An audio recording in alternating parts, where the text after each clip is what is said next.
আব্বু অনেক অসুস্থ, আমার মা আমাদের রেখে চলে গেছে। আমরা দুই ভাই বোন অনেক কষ্টে আছি। বাবা অসুস্থ, মা পরকীয়া প্রেমিকের হাত ধরে সংসার ছেড়ে চলে গেছেন। মায়ের অপেক্ষায় পথ চেয়ে বসে আছে দুই নিষ্পাপ শিশু। দিন গড়িয়েছে, মাস পেরিয়েছে, বছরও কেটে গেছে, কিন্তু মা আর ফিরে আসেননি। আলহামদুলিল্লাহ পড়েছি ঠিকঠাক মতন। এখন আমাদের পাশে আপনারা একটু দাঁড়ান, সহযোগিতা করে। আপনারা আমাদের তো দায়িত্ব করতে। বাসনাদের বাড়ি রাজবাড়ী সদর উপজেলার বসন্তপুর ইউনিয়নের রাজাপুর গ্রামে।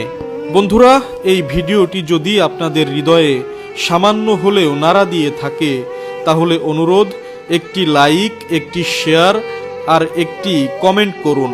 হয়তো আপনার একটি শেয়ারই বাড়িয়ে দিতে পারে সাহায্যের হাত।